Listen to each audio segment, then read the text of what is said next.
வணக்கம் மக்களே. இன்னைக்கு ஜாவா லேர்னிங் அப்படின்னு ஒரு ஃபோல்டர் கிரியேட் பண்ணி வச்சிருக்கிறேன். நான் விஷுவல் ஸ்டுடியோக்குள்ள ஓப்பன் பண்ணி வச்சிருக்கேன். ஸோ இதில் நம்ம லைஃபோட ஃபர்ஸ்ட் ஜாவா ப்ரோக்ராமிங் எழுத போகிறோம். போன வீடியோவில் என்விரான்மெண்ட் எப்படி செட்டப் பண்ணுறது அப்படிங்கிறது எல்லாத்தையுமே பார்த்தோம். ஸோ இந்த வீடியோவில் எப்படி நம்ம லைஃபோட ஃபஸ்ட்டு ஒரு ப்ரோக்ராமிங், அதாவது ஃபஸ்ட்டு ப்ரோக்ராம் எழுதுறது அப்படிங்கிறத பார்க்க போகிறோம். So VS code, visual studio code open பண்ணிக்கோங்க. ஸோ அதில் எனக்கு இந்த மாதிரி ஓப்பன் ஆயிருக்கல, அந்த மாதிரி ஆயிருக்காது. ஜஸ்ட் நீங்கள் ஓப்பன் ஃபோல்டர் அப்படிங்கிறத கிளிக் பண்ணிவிட்டு எந்த ஃபோல்டர் வேணுமோ அதை சூஸ் பண்ணிக்கோங்க. இல்லை இங்கேயே புதுசாக கூட நீங்கள் வந்து ஒரு ஃபோல்டரை வந்து க்ரியேட் பண்ணிக்கலாம். பட் இன்னோவேஸ் நான் க்ரியேட் பண்ணி வச்சுட்டேன். ஸோ நான் அதையே யூஸ் பண்ணிக்கிறேன். ஓகே, எனக்கு வந்துடுச்சு. நீங்கள் எக்ஸ்டென்ஷனில் போயிட்டு ஜாவா அப்படின்னு சொல்லி டைப் பண்ணீங்க அப்படின்னா உங்களுக்கு வந்து எக்ஸ்டென்ஷன் ஃபார் ஜாவான்னு ஒரு எக்ஸ்டென்ஷன் வரும். அப்புறம் ஜாவா அப்படின்னு ஒரு எக்ஸ்டென்ஷன் வரும். 2 வரும். ஸோ அந்த 2 எக்ஸ்டென்ஷனையும் நீங்கள் இன்ஸ்டால் பண்ணி வச்சுக்கோங்க. ஸோ இப்போ இதில் எக்ஸ்டென்ஷன் பேக் ஃபார் ஜாவா, இதையும் ஜாவா அப்படின்ற அந்த 2 எக்ஸ்டென்ஷனையும் இன்ஸ்டால் பண்ணிக்கோங்க. ஓகே, அவ்வளோதான். இது நீங்கள் பண்ணாலும் பண்ணலனாலும் ஜாவா இருந்தாலே போதும், ரன் ஆகும். பட் அது உங்களுக்கு வந்து இன்னும் கொஞ்சம் என்ஹான்ஸ் பண்ணி கொடுக்கும் நம்மளுடைய அந்த ப்ரோக்ராமிங் என்விரான்மெண்ட்டை. ஸோ இப்போது ஜாவா ப்ரோக்ராமிங்க்கு செட்டப் எல்லாமே ரெடி ஆகிடுச்சு. நம்ம வந்து ஃபைல் க்ரியேட் பண்ணி கோட் பண்ண ஆரம்பிக்கலாம். ஸோ ஃபர்ஸ்ட் ஆஃப் ஆல் நான் வந்து உங்களுக்கு ஒரு ஸ்டோரி பேஸ்டாக போகிறேன், ஸோ தட் உங்களுக்கு நல்லாவே புரியும். முதல்ல நீங்கள் வந்து ஒரு லைப்ரரிக்குள்ளே போகிறீங்கன்னு வச்சுக்கோங்க. அந்த லைப்ரரியில் நிறைய ஷெல்ஃப் இருக்கும், எக்கச்சக்க ஷெல்ஃப் இருக்கும். அந்த ஷெல்ஃபில் ஒரு புக் இருக்கும். அந்த ஷெல்ஃபில் ஒரு புக் இருக்காது, ஆக்சுவலி நிறைய புக் இருக்கும். அந்த ஷெல்ஃபில் ஒரு புக்கு நீங்கள் எடுக்கிறீங்க, ஓகேவா? ஸோ அந்த ஒரு புக்குக்குள்ளார நிறைய பேஜஸ் இருக்கலாம். ஆனால் ஃபஸ்ட்டில் எப்பயுமே அந்த புக்கு டைட்டிலு, அதுக்கப்புறமா இண்டெக்ஸ் பேஜ் இருக்கும். அந்த இண்டெக்ஸ் பேஜ் தான் நம்மளை அந்த புக் ஃபுல்லாக கைட் பண்ணும். எங்கேருந்து ஆரம்பித்து எங்கெங்கெல்லாம் போகணும், பேஜ் நம்பர் என்ன, ஸோ அது எல்லாமே அந்த இண்டெக்ஸ் பேஜில் தான் இருக்கும். ஸோ இப்போ உங்களுக்கு இந்த லைப்ரரியை அப்படியே மைண்டில் வச்சுக்கோங்க. ஸோ இப்போ இந்த லைப்ரரி தான் நம்மளோட இந்த ஃபோல்டர்னு வச்சுக்கோங்க, ஓகேங்களா? நிறைய இருக்கும், ஓகேவா? இப்போ நான் வந்து இப்போ இந்த லைப்ரரிக்குள்ளே ஷெல்ஃப் இல்லை, வெறும் ஒரு எம்டி ரூமாக இருக்குது. நம்ம முதல்ல ஒரு ஷெல்ஃபை வந்து கிரியேட் பண்ண போகிறோம். அந்த ஷெல்ஃபுக்கு நான் வந்து பேர் வைக்க போகிறேன். அண்ட் உங்களுக்கே தெரியும், எப்பயுமே ஒரு ஷெல்ஃப் அப்படின்னா அதுக்கு வந்து அதில் இருக்கக்கூடிய புக்ஸ் சம்மந்தமான பேர் தான் இருக்கும். அதே மாதிரி தான் இங்கே நம்ம ஜாவா ப்ரோக்ராமுக்கு சம்மந்தமான ஒரு பேரை வைக்கணும். ஸோ இந்த ஃபைலுக்கு நான் பேர் வந்து ஹலோ அப்படின்னு சொல்லி வச்சுக்கிறேன். ஏன்னா நம்ம இப்போ எழுத போகிறது ஜாவா ப்ரோக்ராமில் ஹலோ வேர்ல்ட் அப்படின்ற ஒரு ப்ரோக்ராம் எழுத போகிறோம். ஸோ அதனால் நான் ஃபைல் பேரை ஹலோ அப்படின்னு வச்சுக்கிறேன். ஹலோ வேர்ல்டுன்னு கூட நீங்கள் வச்சுக்கலாம். பட் இதில் வந்து ஸ்பேஸ் ஆன அளவு அவாய்ட் பண்ணிடுங்க. நீங்கள் ஐஃபன் இல்லை அண்டர்ஸ்கோர் இந்த மாதிரி ஏதாவது போட்டுக்கோங்க. So hello world dot Java. இது என்ன டாட் ஜாவா? அதாவது நீங்கள் ஒரு ஃபைலை எழுதுறீங்க, அதில் போயிட்டு கோட் பண்ணுறீங்க அப்படின்னும்போது நம்ம கம்ப்யூட்டருக்கு அது ஜாவா அப்படின்னு தெரிஞ்சாதான் அந்த ஜாவா ஃபைலை கன்சிடர் பண்ணும், ஓகேவா? இது ஜாவாக்கான ஃபைல் அப்படின்னு சொல்லி கம்ப்யூட்டருக்கு எப்படி சொல்லுவீங்க? ஸோ அதை சொல்கிற விதமாக தான் நீங்கள் டாட் ஜாவா அப்படிங்கிற எக்ஸ்டென்ஷனை யூஸ் பண்ணணும். ஒருவேளை நீங்கள் மற்ற லாங்குவேஜஸ் படிச்சிருந்தீங்கன்னா அந்த லாங்குவேஜஸ்க்கு ஏற்ற மாதிரி எக்ஸ்டென்ஷன் மாறும். பைத்தன்னா டாட் பிஒய்னு ஒரு எக்ஸ்டென்ஷன் போடுவோம். அதே மாதிரி நீங்கள் ஹெச்டிஎம்எல் யூஸ் பண்ணுறீங்க அப்படின்னா dot HTML, dot CSS, dot ஜேஎஸ்ன்னு நிறைய எக்ஸ்டென்ஷன்ஸ் இருக்குது. எப்படி ஒரு இமேஜ்னா டாட் பிஎன்ஜி, டாட் ஜேபிஜின்னு நம்ம டவுன்லோட் பண்ணுறோமோ, அதே மாதிரி ஒரு ஜாவா ஃபைல் அப்படின்னா டாட் ஜாவா அப்படிங்கிறது தான் அதோடைய ஒரு எக்ஸ்டென்ஷன், ஓகேவா? ஸோ இப்போது என்டர் தட்டி ஃபைலை க்ரியேட் பண்ணிக்கிறேன். ஸோ எனக்கு ஆட்டோமேட்டிக்காகவே இந்த மாதிரி வந்துருச்சு. இதுக்கு தான் நான் வந்து அந்த எக்ஸ்டென்ஷன் பேக்ஸ் எல்லாம் டவுன்லோட் பண்ண சொன்னேன். ஸோ ஜாவான்னு போட்டு மோஸ்ட்லி வர ஃபஸ்ட்டு ஒரு 5 நீங்கள் டவுன்லோட் பண்ணாலும் சரி தான், இல்லை நான் சொன்ன 2 டவுன்லோட் பண்ணாலும் சரி தான். இப்போது இதில் வந்துட்டு பார்த்தீங்கன்னா நான் இந்த பப்ளிக்கை தூக்கிடுறேன், ஸோ தட் உங்களுக்கு இன்னும் கிளியராக புரியும்.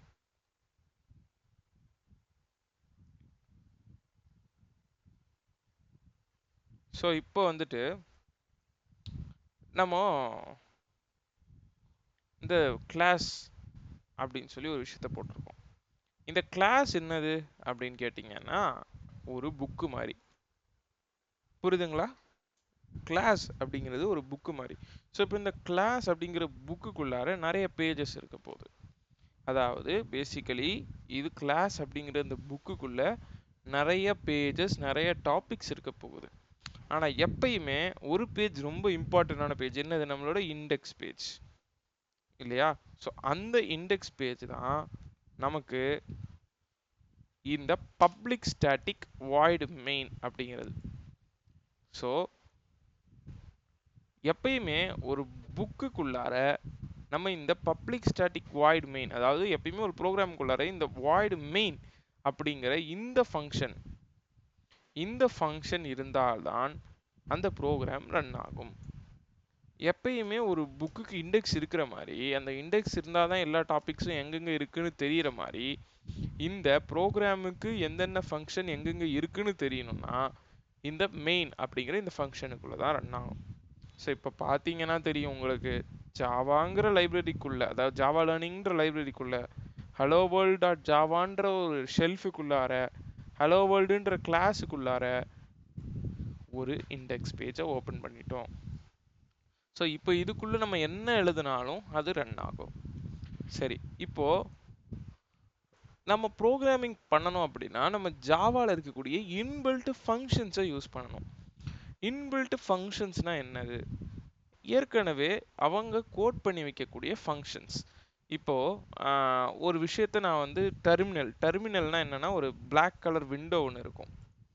ஓகேங்களா? ஜஸ்ட் நான் உங்களுக்கு காட்டுறேன். டெர்மினலில் போயிட்டு நியூ டெர்மினல் அப்படின்ற இதை வந்து கிளிக் பண்ணிக்கோங்க. ஸோ இப்போ உங்களுக்கு வந்து ஒரு டெர்மினல் காட்டுது இல்லையா? இதை பாருங்கள், இதுக்கு பேர் தான் டெர்மினல். ஸோ பேசிக்கலி ஒரு பட்டன் இல்லாமல் ஒரு கிராஃபிக்ஸ் எல்லாம் இல்லாத ஒரு பிளெயின் விண்டோ. அந்த காலத்தில் இதுதான் இருக்கும். இது நம்ம சிஎம்டின்னு சொல்லுவோம். ஸோ இது வந்து பார்த்தீங்கன்னா கமாண்ட் ப்ராம்ப்ட் அப்படின்னு சொல்லுவோம், டெர்மினல் அப்படின்னு சொல்லுவோம். ஸோ பேசிக்கலாக இந்த மாதிரிலாம் நம்ம டெக்னிக்கலாக சொல்லுவோம். ஆனால் இப்போ இதில் நான் வந்து ஒரு விஷயத்த பிரிண்ட் பண்ணணும் அப்படின்னு நினைக்கிறேன். அதாவது இப்போ இதில் பிரிண்ட் ஆகிருக்கு பார்த்தீங்களா, PSSC Windows system 32 power shell v1.0. So இப்போ இது வந்து எழுதியிருக்கு. அந்த மாதிரி எனக்கு இந்த ப்ரோக்ராமை வச்சு நான் எழுதணும். நான் எழுதுனா இப்போ எழுதும் ஹாய் மக்களே, ஸோ இந்த மாதிரி எழுதும். பட் ப்ரோக்ராம் வச்சு எழுதணும். நம்ம கோல் அதுதானே. ஒரு யூசர் எழுதுறது வேற, ப்ரோக்ராம் எழுதுறது வேற இல்லையா? ஸோ இந்த ப்ரோக்ராமில் அதுக்குன்னே ஒரு ஃபங்க்ஷன் இருக்குது. அது என்ன ஃபங்க்ஷன் அப்படின்னா, இப்போ நீங்கள் பார்த்த இந்த லைப்ரரி மாதிரியே ஒரு சில ரெஃபரன்ஸ் தான். இப்போ ஒரு புக்கில் வந்து ரெஃபரன்ஸ் எழுதியிருப்பாங்க தெரியுமா, அந்த புக்கில் அவர் இப்படி சொன்னார் அப்படின்னு சொல்லி. ஸோ அந்த மாதிரி இப்போ நம்ம எழுத போகிறது வந்து பார்த்தீங்கன்னா ஒரு ரெஃபரன்ஸ். அந்த ரெஃபரன்ஸ் எந்த லைப்ரரியில் இருக்குது அப்படின்னு கேட்டிங்கன்னா சிஸ்டம் அப்படிங்கிற இந்த லைப்ரரியில் இருக்குது. சிஸ்டம் டாட் அவுட் அப்படிங்கிற புக்குக்குள்ளார பிரிண்ட் அப்படின்னு ஒரு ஃபங்க்ஷன் இருக்குது. ஸோ இப்போது இந்த ஃபங்க்ஷனுக்குள்ளார நம்ம எதை பிரிண்ட் பண்ணுறோமோ அதை எழுதணும். நம்ம ஹலோ வேர்ல்ட் அப்படிங்கிற ஒரு வார்த்தையை பிரிண்ட் பண்ண போகிறோம்.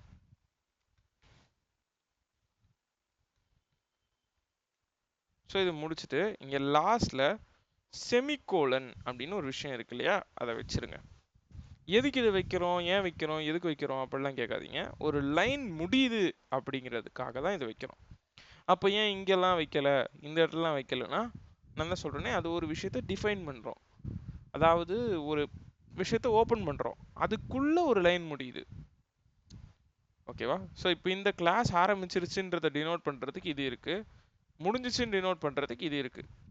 இந்த ஃபங்க்ஷன் ஆரம்பிச்சிருச்சு அப்படின்ற டினோட் பண்ணுறதுக்கு இது இருக்குது, முடிஞ்சிச்சுன்னு டினோட் பண்ணுறதுக்கு இது இருக்குது. ஆனால் இந்த லைன் ஆரம்பிச்சிருச்சு முடிஞ்சிச்சுன்னு டினோட் பண்ணுறதுக்கு ஏதாவது ஒன்று வேணும். ஸோ ஆரம்பிச்சிச்சுன்றதுக்கு எந்த ஒரு விஷயமும் வேண்டாம், அப்படியே பிளெயினாக வந்துடும். பட் முடிஞ்சிச்சுன்னு டினோட் பண்ணுறதுக்கு இந்த மாதிரி ஒரு செமிகோலன் வேணும். ஸோ இதுதான் பேசிக்காக நம்மளோட ஹலோ வேர்ல்டு ப்ரோக்ராம். ஸோ இப்போ இதை ரன் பண்ணலாமா அப்படின்னு கேட்டிங்கன்னா ரன் பண்ணலாம். பட் அதுக்கு முன்னாடி நான் உங்ககிட்ட ஒரு விஷயம் சொன்னேன், தட் இஸ் கம்பைலர் அண்டு அதுக்கப்புறமா இன்டர்பிரிட்டர்.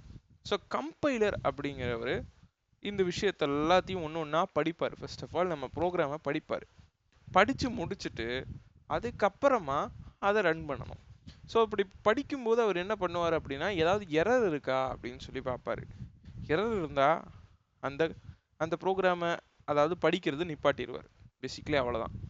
ஸோ அந்த கம்பைலர் வந்து ஃபுல்லாக படித்து முடிச்சிட்டாரு அப்படின்னா அதுக்கப்புறமா அவர் ஒரு ஃபைல் கொடுப்பாரு. அந்த ஃபைல் பேர் தான் கிளாஸ் ஃபைல். அது ஒரு பைட் கோட். அந்த ஃபைலுக்குள்ளே போய் பார்த்தீங்கன்னா நீங்கள் எழுதின ஜாவா ப்ரோக்ராம் மாதிரி எதுவுமே இருக்காது. அது உங்களுக்கு புரியவும் புரியாது. ஸோ பேசிக்காக என்ன நடக்கும் அப்படின்னா நீங்கள் ஒரு கோடு எழுதுறீங்க. இந்த கோடு உங்களுக்கு புரியும். இது மிஷினுக்கு புரியுமான்னு கேட்டால் புரியாது. ஸோ இந்த கம்பைலருன்றவர் இந்த கோடை ஃபுல்லாக படிச்சிருவார். இதில் ஏதாவது தப்பு இருக்கான்னு செக் பண்ணுவார். தப்பு இல்லைன்ற பட்சத்தில் அதை மிஷினுக்கு புரிகிற மாதிரி ஒரு ஃபைலை மாற்றுவார். அந்த மிஷினுக்கு புரிகிற மாதிரி இருக்கிற ஃபைலை நம்ம ரன் பண்ணோம் அப்படின்னா மிஷின் அதை ரன் பண்ணும். ஸோ இதுதான் ஜாவாவோட ப்ராசஸ். பேசிக்கலி நீங்கள் பைத்தான் அந்த மாதிரி லாங்குவேஜஸ்லாம் தான் வந்திருந்தீங்க அப்படின்னு சொன்னால் உங்களுக்கு இது கொஞ்சம் சிரிப்பாக இருக்கும், ப்ளஸ் கொஞ்சம் கஷ்டமாக இருக்கும். தட் மீன்ஸ் என்னடா இது இவ்வளோ வேலை பண்ண வேண்டியது இருக்குது. பட் கன்ஃபார்மாக சொல்கிறேன், ஜாவான்றது ஒரு ஃபாஸ்ட்டான ஒரு லாங்குவேஜ். நீங்கள் இந்த கிளாஸ் ஃபைலை நீங்கள் யாருக்கு வேணால் ஷேர் பண்ணலாம். அவங்க அதை ரன் பண்ணிக்க முடியும். அது எந்த ஆப்ரேட்டிங் சிஸ்டமாக இருந்தாலும் சரி. ஸோ அந்த மாதிரியான பெனிஃபிட்ஸ் எல்லாமே ஜாவாவில் இருக்குது. ஸோ நீங்கள் கேட்பீங்க எதுக்கு இந்த ஷெல்ஃபு, அப்புறம் எதுக்கு இந்த இண்டெக்ஸ் பேஜ், இதெல்லாம் கண்டிப்பாக போட்டே ஆகணுமா? இது வந்து ஏன் நாங்கள் பைத்தன் படிக்கும்போது போடல, மற்ற லாங்குவேஜஸ்லலாம் போடலை அப்படின்னு சொல்லி நீங்கள் கேட்டிங்க அப்படின்னா ஆக்சுவலி போடணும். ஜாவா அப்படிங்கிறது ஒரு ஆப்ஜெக்ட் ஓரியன்டான ஒரு லாங்குவேஜ். இப்போ ஜாவாவை பொறுத்த வரைக்கும் இது ஒரு ஆப்ஜெக்ட். ஸோ ஆப்ஜெக்டாக அது ஓரியன்ட் பண்ணி பிரித்து வச்சுருக்கிறதுனால தான் ஜாவாவோட ஒரு ஸ்பெஷாலிட்டின்னே அதை சொல்லுவாங்க நிறைய பேர். ஸோ அதனால தான் நம்ம வந்து எப்போ எந்த ப்ரோக்ராம் எழுதினாலும் இந்த வரிகள், ஒரு கிளாஸ் ஒரு மெயின் ஃபங்க்ஷன் இல்லாமல் எழுதவே முடியாது. ஸோ அப்படி எழுதினாலும் உங்களுக்கு எரர் தான் வரும். ஓகே, இப்போது உங்களுக்கு வந்து ஒரு சின்ன கேள்வி வரும். அந்த கேள்வியை பற்றி நான் லாஸ்ட்டாக சொல்கிறேன். என்ன அப்படின்னா, இந்த சிஸ்டம் டாட் அவுட் டாட் பிரிண்ட்னு ஒரு விஷயம் இருக்குல்ல. சிஸ்டம்னு ஒரு லைப்ரரி சொன்னேன், அதுக்குள்ளே அவுட்டுன்னு ஒரு புக்கு சொன்னேன், அதுக்குள்ளே பிரிண்ட்டுன்ற ஒரு பேஜ் அப்படின்னு சொன்னேன். ஸோ இப்போ இது வந்து எங்கேருந்து அது எடுத்துக்குது? சிஸ்டம்ன்ற லைப்ரரி இங்கே எங்கேயுமே இல்லை, அது எங்கே போய் இந்த சிஸ்டம்ன்ற லைப்ரரி ஆக்சஸ் பண்ணுது அப்படின்னு சொல்லி நீங்கள் கேட்பீங்க. ஸோ அதுக்கான ஆன்சரை வந்து நான் லாஸ்ட்டில் சொல்கிறேன். இப்போ நம்மளோட ப்ரோக்ராமை ரன் பண்ணுவோம். என் கூடவே சேர்ந்து நீங்களும் இதை பிரிண்ட் பண்ணி ரன் பண்ணி பாருங்கள். ஸோ ஃபஸ்ட்டு கம்பைல் பண்ணுவோம். கம்பைல் பண்ணுறதுக்கு இங்கே பவர் ஷெல் டிஃபால்ட்டாக உங்களுக்கு ஓப்பன் ஆயிருந்துச்சு அப்படின்னா இங்கே மேலே போயிட்டு கமாண்ட் ப்ராம்ப்ட் அப்படின்றத மாற்றிக்கோங்க. ஏன்னா பவர் ஷெல்லில் டிஃபால்ட்டாக ஒரு பாத்தில் இருக்கும். ஸோ இந்த பாத்துலேருந்து ரன் பண்ணால் நிறைய பேருக்கு எரர் வரும். ஸோ இதை வந்து டெலீட் பண்ணிட்டு சிஎம்டி கமாண்ட் ப்ராம்ப்ட்டுக்கு போய்க்கோங்க. ஸோ என்ஷூர் நீங்கள் இருக்கிற ஃபோல்டர் வந்து இந்த பாத்தில் தான் இருக்கா அப்படின்னு சொல்லிட்டு. எனக்கு ஆமாம் இந்த பாத்தில் தான் இருக்குது. ஸோ இப்போ இதுக்குள்ளார ஜாவா சி, அதாவது இந்த ஜாவா சினா ஒன்றும் இல்லை, ஜாவா கம்பைலர். ஓகேவா? ஜாவா கம்பைல் எந்த ஃபைலை கம்பைல் பண்ணணும்? Hello dot Java. ஸோ இப்போ இதை வந்து போட்டுட்டு என்டர் பண்ணுங்க. ஓகே, எரர் சம்திங் வருது. ஸோ பேசிக்லி நான் ஒரு தப்பு பண்ணிட்டேன். தட் மீன்ஸ் ஃபைல் பேர் வந்து தப்பாக போட்டுட்டேன். நீங்கள் இன்கேஸ் நீங்கள் வந்து ஏதாவது தட் மீன்ஸ் நீங்கள் ஏதாவது இந்த மாதிரி ஃபைல் பேர் தப்பாக போட்டீங்க, இல்லை டெர்மினல் ஒரு மாதிரி கொச்சன்னு ஆயிடுச்சுன்னா சிஎல்எஸ் அப்படின்றத கொடுத்து டெர்மினலை கிளியர் பண்ணிக்கலாம். ஸோ இப்போ இதில் போயிட்டு Java C hello world dot Java. So இப்போ நான் இதை வந்து ரன் பண்ணுறேன். ஸோ இப்போ எனக்கு சக்ஸஸ்ஃபுல்லாக அந்த ஃபைல் அப்படிங்கிறது வந்து கம்பைல் ஆயிடுச்சு. அப்படியே இங்கே மேலே பார்த்தீங்க அப்படின்னா ஹலோ வேர்ல்ட் டாட் கிளாஸ் அப்படின்னு சொல்லி ஒரு ஃபைல் இருக்குது. ஸோ இதுதான் நம்ம இங்கே வச்சுருக்கிற இந்த கிளாஸு. இந்த கிளாஸை மட்டும் ஒரு ஃபைலாக மாற்றிடுச்சு. சரி, இப்போது இந்த கிளாஸ்க்குள்ளே போய் பார்ப்போம். ஸோ இங்கே உங்களுக்கு பார்க்குறதுக்கு வந்து அதே மாதிரி இருக்கும். பட் ஆக்சுவலி இது வந்து ஒரு பைட் கூட மாறியாச்சு. இதில் என்ன போட்டிருக்கு அப்படின்னா source code is decompiled from the அப்படின்னு சொல்லி போட்டிருக்கு. காரணம் என்னென்னா நான் வந்து விஷுவல் ஸ்டுடியோ கோடில் எக்ஸ்டென்ஷன்ஸ்லாம் யூஸ் பண்ணியிருக்கேன். ஸோ அதனால் உங்களுக்கு வந்து இந்த ஃபைலோட ஆக்சுவல் கண்டென்ட் தெரியாது. பட் நீங்கள் போயிட்டு இதை வந்து ஒரு நோட் பேட்லேயோ இல்லை அதுலேயோ ஓப்பன் பண்ணி பார்த்தீங்க அப்படின்னா உங்களுக்கு இதோட கண்டென்ட் வந்து தெரியும். ஸோ இப்போ பார்த்தீங்கன்னா இதுதான் நான் நோட் பேடில் உங்களுக்காக ஓப்பன் பண்ணியிருக்கேன். ஸோ இப்போ இதில் வந்துட்டு பார்த்தீங்கன்னா உங்களுக்கு புரியவே புரியாது, நிறைய கொஷின் மார்க்ஸ்லாம் இருக்குது பாருங்கள். ஸோ இப்போ இது வந்து ஒரு பைட் கோட் ஃபைலாக மாறிடுச்சு. அதாவது மஷினுக்கு புரிகிற மாதிரியான ஒரு ஃபைலாக இருக்குது. நமக்கு இப்படி தெரியும், பட் இது வந்து மஷினுக்கு புரிஞ்ச ஜீரோஸ் அண்ட் ஒன்ஸாக மாறிடும். ஸோ இப்போ நம்ம வந்து க்ளோஸ் பண்ணிக்கலாம். இப்போ இதில் போயிட்டு இப்போ இதை நம்ம ரன் பண்ணி பார்க்க போகிறோம். One second, Java dot space வச்சுட்டு ஹலோ வேர்ல்ட் அப்படின்னு சொல்லி நான் என்டர் தட்டுறேன். ஸோ பார்த்தீங்கன்னா சக்ஸஸ்ஃபுல், கங்க்ராச்சுலேஷன்ஸ், நீங்கள் வந்து உங்களோட ஃபர்ஸ்ட் ப்ரோக்ராம் எழுதிட்டீங்க. ஹலோ வேர்ல்ட் அப்படின்னு சொல்லி உங்களுக்கு பிரிண்ட் ஆயிடுச்சு. ஸோ இது இப்போ எப்படி பிரிண்ட் ஆச்சு அப்படின்றதுல உங்களுக்கு ஒரு கேள்வி சொல்லியிருந்தேன் இல்லையா, system dot out dot print, இது வந்து எங்கேருந்து வருது அப்படின்னு சொல்லி கேட்டிருந்தேன். ஸோ அது ஆக்சுவலி எங்கேருந்து வருது அப்படின்னா, நம்ம ஆக்சுவலி ஒரு லைப்ரரி, அதாவது இப்போ நான் வந்து ஆக்சுவலாக சொன்னேன் இல்லையா, இந்த ஃபோல்டரே வந்து ஒரு லைப்ரரி மாதிரி அப்படின்னு சொல்லிட்டு, நம்ம வந்து ப்ரோக்ராமிங்லேயும் இந்த மாதிரி ஃபோல்டர்ஸ், இந்த மாதிரி ஃபங்க்ஷன்ஸ் இருக்கிற ஒரு பேக்கேஜஸை லைப்ரரி அப்படின்னு சொல்லி தான் கால் பண்ணுவோம். ஸோ இந்த system dot out dot print அப்படிங்கிறது ஜாவாவோட இன்பில்ட்டான ஒரு லைப்ரரியிலேருந்து வருது. ஸோ இப்போ இந்த ஜாவாவோட இன்பில்ட்டான லைப்ரரியை நம்ம காலே பண்ணணும். தட் மீன்ஸ் ஏதாவது ஒரு லைப்ரரி நம்ம கால் பண்ணதுக்கு அப்புறம் தான் அதில் இருக்கிற ஃபங்க்ஷன்ஸையோ நம்ம யூஸ் பண்ண முடியும். ஸோ அந்த மாதிரி இந்த சிஸ்டம் டாட் அவுட் டாட் பிரிண்ட்ன்றதுல நம்ம எந்த ஒரு லைப்ரரியும் காலே பண்ணாமல் எப்படி யூஸ் பண்ணோம் அப்படின்னா, ஒரு ப்ரோக்ராம் ஆரம்பித்தோம், ஐ மீன் ஒரு ப்ரோக்ராம் க்ரியேட் பண்ணிட்டோம் அப்படின்னாலே ஆட்டோமேட்டிக்காக ஒரு லைப்ரரி வந்து கால் ஆயிரும்.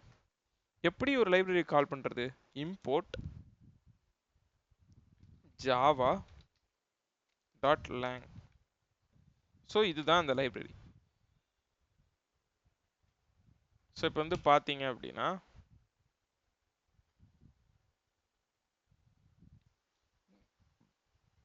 ஸோ இப்போ இதில் வந்து Java dot lang dot system அப்படின்னு சொல்லி நான் போட்டுக்கிறேன். ஸோ இப்போ நான் வந்து ரன் பண்ணனாலும் எனக்கு சேம் அவுட்புட் தான் வரும்.